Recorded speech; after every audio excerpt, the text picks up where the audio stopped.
I am back live. I got rid of the Grinch, that's also known as my wife. So now you're gonna get full the satisfaction of just totally uncut, unfiltered, unadulterated Quincy Caver, the second half, the best half of Good Steward Investments. Now, there's someone named Tabitha Caver, First Lady of Real Estate, yada, yada, yada. She couldn't join us. She wanted to, but she gave me all 100% access to provide you with all the content that I really don't have right now, but I'm going to come with something, so don't even worry about it. And I talk with my hands. I do that. I talk with magic fingers. But anyway, we get off topic. So, without further ado, right, we're going to talk about real estate. And we're going to talk about behind the deal and where we are. We have just listed the property. We've gone in. We've renovated it. We've got a price point for the property that we're listing the property at. I can't believe you're actually doing this without me. Yeah. I can't believe you. He totally cut me out. Totally just cut me out. Like I do this. Oh, you cut me out? I do this All the time? No. I was dying out there. I was hoping. Yeah, I didn't know. Yeah, right. So, whatever. You were gonna keep on going if I didn't interrupt you. No, I wouldn't. Yes, you would have. No, I wouldn't do that. I can't believe you. So what we're talking about is real estate, and we've been off, I think, about 2 weeks. Yeah. A little 2 weeks. Just about. And what have we been doing in those 2 weeks? So much. We've been doing so much. Okay. Enough with the shenanigans. We took some time off to enjoy family. It was Thanksgiving. We hope everybody had a wonderful Thanksgiving. I know we're a little late saying Happy Thanksgiving, but we hope everybody had Thanksgiving. But absolutely.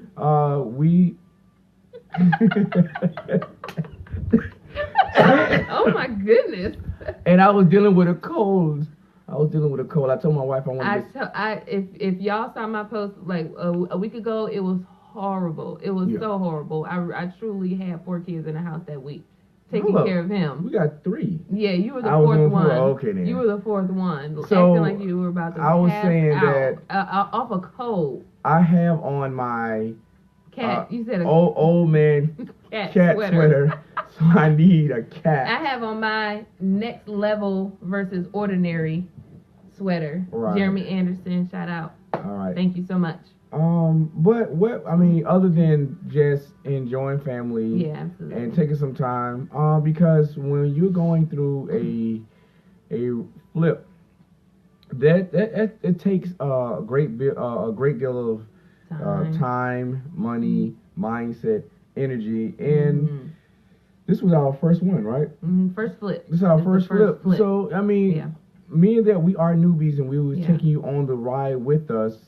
It was some things that was not expected, some things that we could have done better, and just to be honest with you, it takes a toll. It takes a toll, and even providing you with some good quality content. We don't want to jump on here and just waste your time, ramble, or like I was doing earlier. Without me, you were like flopping. You were sinking. I need some you hearts. You were drowning. Can I get some thumbs? Can I get the little blue thumbs waving across the thing?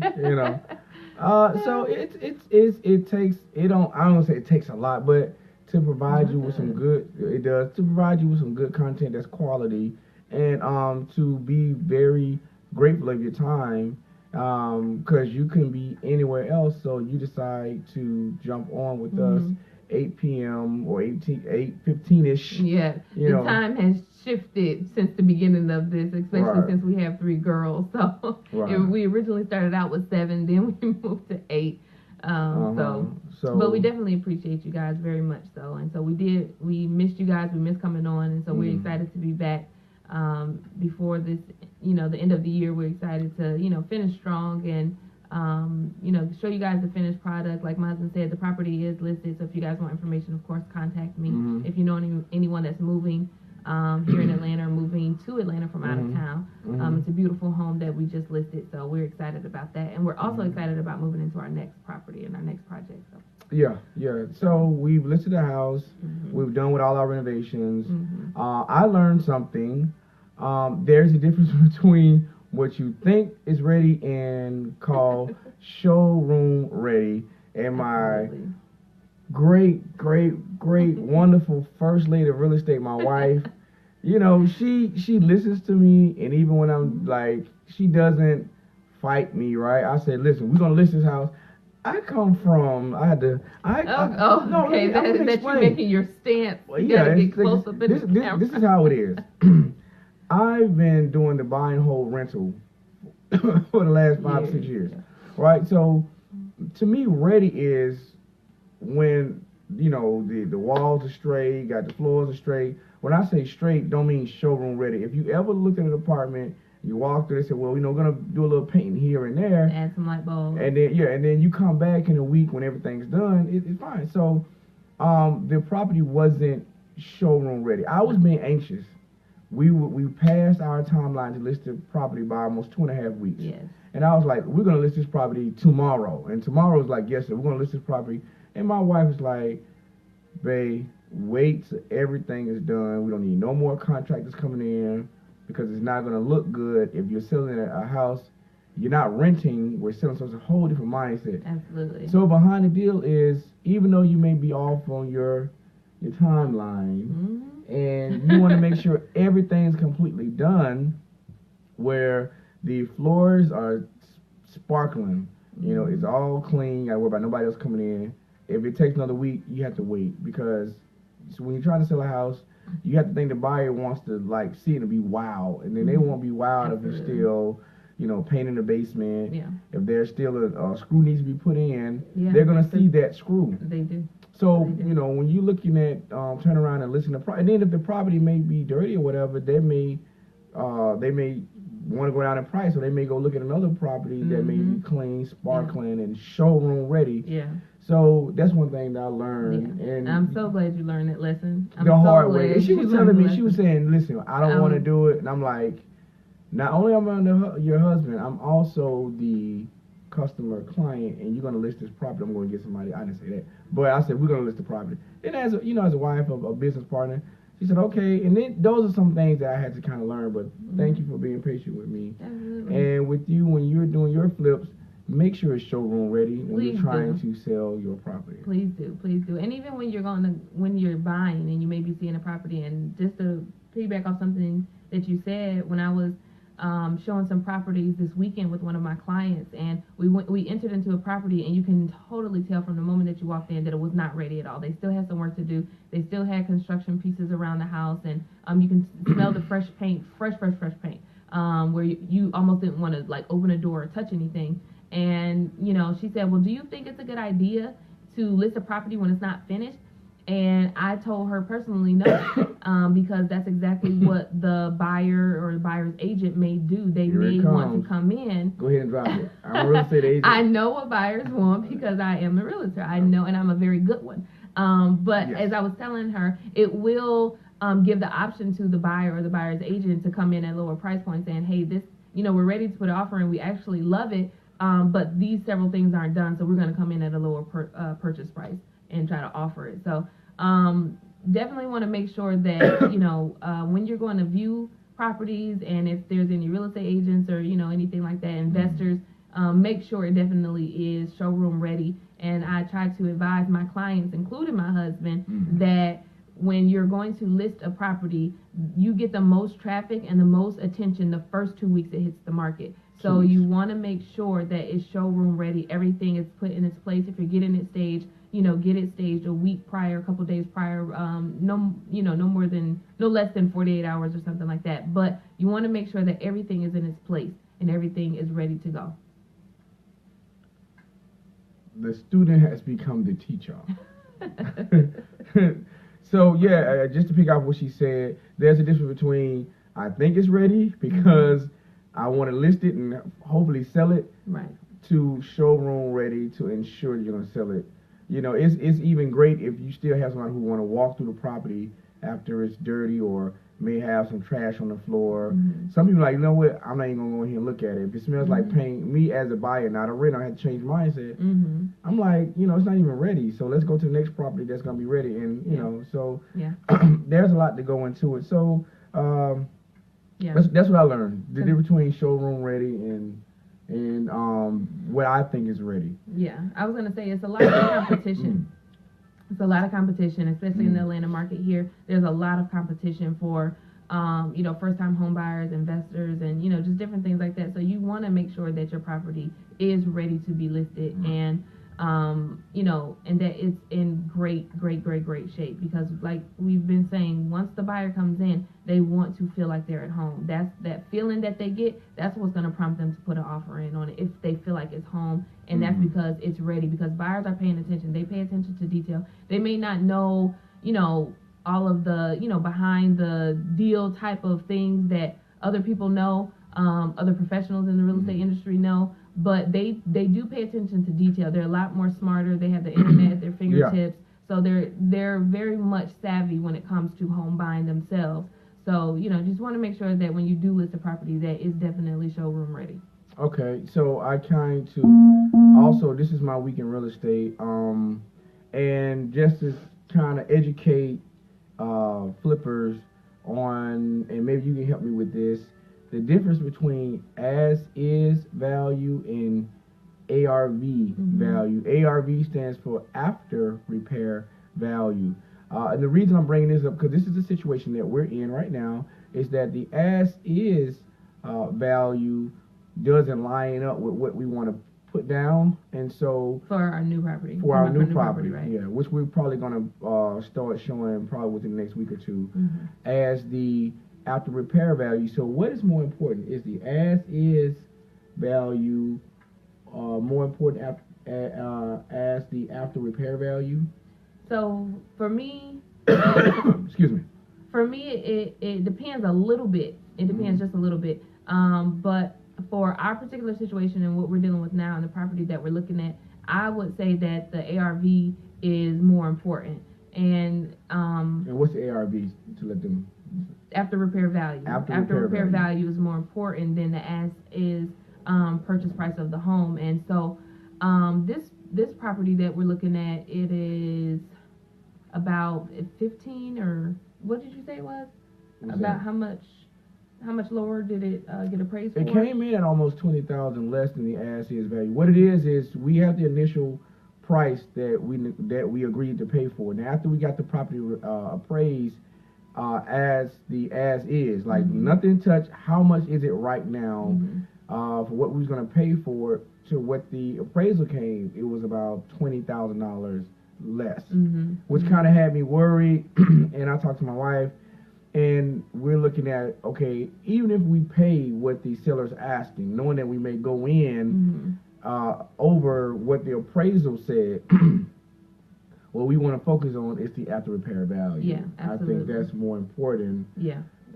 It's still negotiable, but is it a deal breaker for us? No, it was for you in the beginning. It was, but it had him a little bit worried. But I told him, I said, babe, listen, the comp support, you know, what we're planning on doing to the property, the ARV, and what are comps? Listed. The comps are comparable homes that have recently sold and are pending in the area as the property. Right. And so when I looked at the comps and I did a quick CMA of the market area, it definitely supports what we're trying to do with the property, the rental budget that we have for the property, and then once we list it and once I sell the home, it will bring us a return on our investment. So the ARV is definitely there for us. Right. So if we stick to our budget. So even so even though we come in, no, I'm good. Even though we're coming in with all cash, we're getting money from another type of lender. What some lenders may do, they may get the as is value, and if the as is value doesn't line up with what the seller is selling the property for, like in our situation, we're looking about $60,000, but the appraisal as is appraisal came in at $40,000. Are we still willing to go forward? Now, if the property is $60,000 and we've already budgeted $30,000 in, that means to buy the property, and to renovate the property, we're coming at $90,000. But if the comparable sales, like my wife was saying, CMA comparable market analysis shows that houses in the area sells for $150. Even though we may pay more for the house as is, we're gonna make it back at the ARV, which is the after repair value. So that's just something that we want to share with you. In some situations, you may feel that you may pay too much for a house, and it happens. Not that you pay too much. It's the seller wants to sell this, the buyer wants to, pay this. If you can mutually agree on something, buy it, do what you need to do, and then sell it. Sell it off. So everybody gets something. Sometimes you're not gonna. The property is gonna be for sale for $60,000. You're gonna come in at $15,000.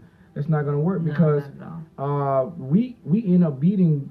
We end up getting this property because somebody came in at $3,000 lower than what we came in. So $3,000 was the actual difference for the property. So that's something else I kind of want to share with you because you're reading all these courses. Well, come in if they asking for 100 or offer 40. Yeah, not all the time is that the best thing to do for you to offer a lower purchase price.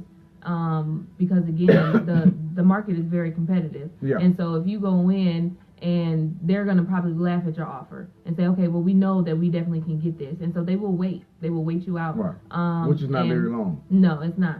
And to piggyback off that happened with also my client this weekend. And the last house that we actually saw, she fell in love with it. And I went ahead and drafted up an offer and submitted it. And I went ahead and told her, listen, this is a great home for this purchase price. This is definitely priced right. So let's go ahead and offer full price because it shows them that you're not just a looky-loo, that you're not a tire kicker, but you're actually serious about buying this home. So we're not even going to come in at a lower price point because it's actually priced very well. I did a complete market research. I did a CMA on it. It's very, very much priced right. So we went ahead and we offered a full price offer on that home, and hopefully we'll be going to closing soon. And that also separates, whether you're a home buyer or whether you're an investor. When if the property is priced right, go ahead and offer whatever they're asking. If it's priced right. Because that will separate you from the newbies. Because you got a lot of people who read these, do these courses. They're newbies, and they'll come in and they're like, okay, I'm gonna come in with a lowball offer. Right, $10,000 less than asking price or something like that. I lost a property like that. I thought I knew what I was. Remember, we was the Decatur house right around the corner. Oh yeah. I came in and you like, babe, why don't you offer them what they're asking? And I think it was asking 50, and I'm like, no, I'm gonna come in at 37 because I'm an investor and I know what investors want. No. So I came in at 37. Whoa! I came in at 37, and then somebody came in full list, and I got it. They didn't even want to talk to me. So if you have a competent real estate agent, such as First Lady of Real Estate, my wife, she's going to give you the information because it's not a buyer's market. It's a seller's market. Real estate is coming back. So a seller's market real estate is back. Real estate is back. Real estate is back. So what's the difference between a buyer's and a seller's market? So we are in a seller's market. I mean, the average days on market for a home right now is 9 days, all the way up to 14 days, but that's still very much good, even when you get into the $1 million listings. And so the average time that they're staying on the market is very short. So we're definitely in a seller's market because they know that they're gonna start getting a lot of interest in their property, and that it'll start to, cause multiple offers, and that's good for them. Because sometimes it can create a bidding war, and the price they will get, more than what they asked initially. So for a seller's market, we are in a seller's market. It's a great time to sell. For different reasons that it's a great time to buy as well. But we'll see as the market changes and what interest rates are going to do, after Trump takes office and everything like that. But right now we definitely are in a seller's market, but it may turn into a buyer's market where we have more buyers instead of inventory for listings. So we'll just have to see. But right now we definitely are in a seller's market. When I got into I was a former real estate agent myself, and when I got in, it was during a housing crash, and you had sellers like, just listen, bring me an offer, motivated seller, motivated. This house is 40,000, 50,000 or 100,000, and you said, well, I may come in at 60. Please just give me something. It's not like that no more. Now you got sellers like, well, if you're not going to offer me full, I'm waiting. I'm going to wait, and they're getting multiple offers. So now sellers are not so quick to sell if they're not getting what they want. So you have to be savvy. You have to look at the end goal. End goal. If you are an investor, you're looking at the after repair value. Okay, if I get it for this price and it works with my numbers, and they beat out the other investors that's looking at lowball, you're gonna win majority of the time. Absolutely. And buyers, we had a time finding flip properties. I mean, every time we go out and we find a property we want to buy. I mean, it's off the market. We would literally be driving out to see the property, and on in the FMLS system and the GMLS system. I mean, it shows active all day, and we're driving to the property. I'm calling the agents because we're trying to hurry up and see the property. So I'm calling the agents and I'm trying to find out, hey, is this still listed? Oh no, I'm sorry, we haven't had a chance to change the status. It's actually under contract. So this is on the way to see the property, and it says active and it's listed. So I mean, it's definitely competitive out there. We did have a tough time. I mean, I got disappointed so many times. I mean, yeah, definitely. So how was your week? We're gonna kind of go. How was your week in real estate? My week was awesome. My week has been. I need a cat. No, you need to go get some water. Go get some water. How was your week in real estate? No, babe, because you keep coughing, honey. All right, let me give you some water. I got some right here. All right, thank you. Get back with the show. Anyway, my week was awesome. My week really was awesome. Like I mentioned before, I had an awesome client this weekend, and we went to go look at some properties that she was interested in, and it was an awesome experience. I'm doing some new things with services that I'm offering, and the buyer was totally in love with it, and it was just an amazing experience because the very, very, very last house that actually showed up in the system got listed the same day that we actually saw it, and it actually had an open house, and the open house, we looked at homes pretty much all day, and we ended up going to this property. It was having an open house, and the open house ended at 5. We got there at 4:45 after looking at all of the properties, and we saw that it hit the market, and we said, let's go. And so she fell in love. That was the last property that we saw, and she fell in love with it, and she was a little nervous about it, and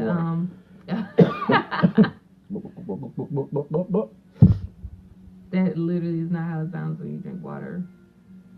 It was close though, I guess, but anyway, I can't.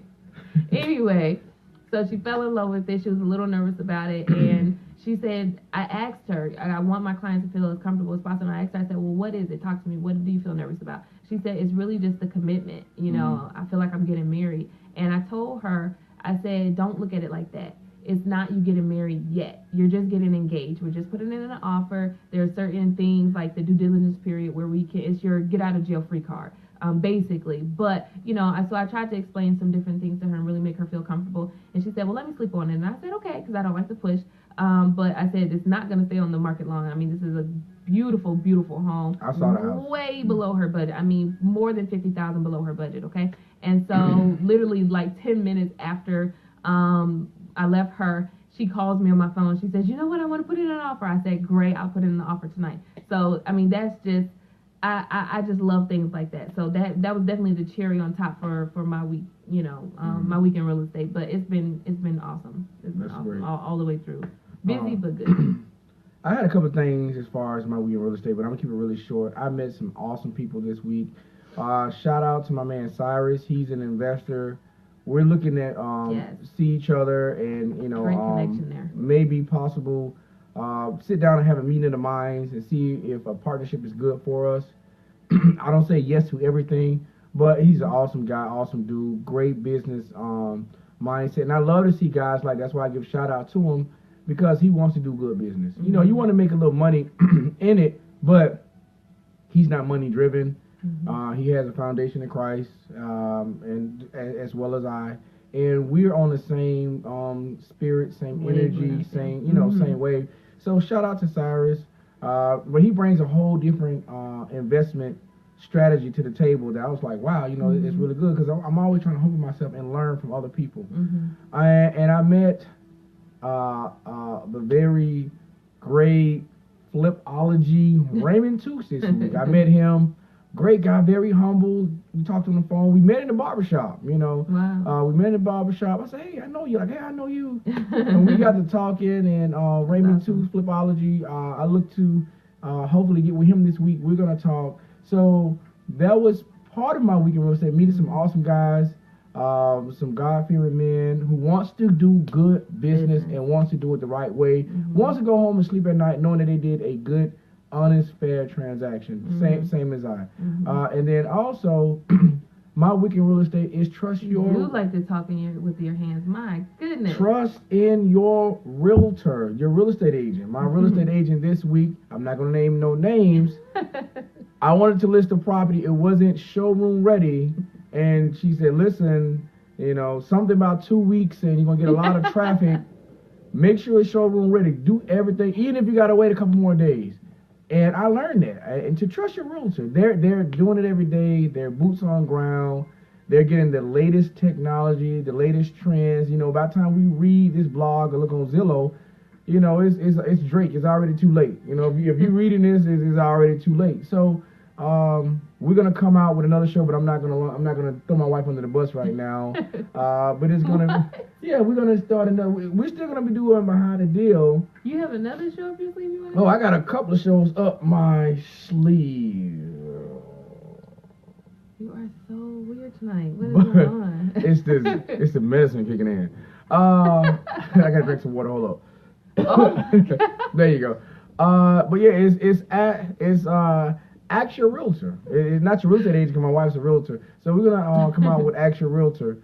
But that's something that we got to discuss. I'm not putting her out on Facebook Live. We're gonna start right now. Ask Your Realtor, but we're gonna do that. So that's what I learned too. I met some awesome gentlemen this week, and to trust your realtor because you need a realtor. In my opinion, whether you're an investor, a home buyer, or a seller, you need a realtor. But that's going to be when we start Ask Your Realtor, when we start diving into that. So that was my week in real estate agent. That was my week in real estate. And we talked about ARV, after repair value. We talked about as is value, and sometimes you may pay a little bit more than what the as is price is, but you're looking at the end goal. Yeah. And what we've been up to for the last 2 weeks, family, enjoying family. In our house is God, family, and then everything else, meaning business and everything. Not you per se, but God, and then my family make sure that we're healthy, whole, and then the business. So I think that's almost it. Because I can keep going. Yes, we know. So. And you really need to go get some water, real water. You want to keep talking, but you keep right here. Did you take some medicine? No. Something's kicking in. No. Your silliness is kicking in. I'm very grateful. This year has been great. This year has been awesome for us, you guys. It really, marriage, really has. Marriage has thrived, been my blossomed, children, we've grown. my family. Absolutely. Business. God is good. And I have the most awesome partner next to God, that holds me accountable.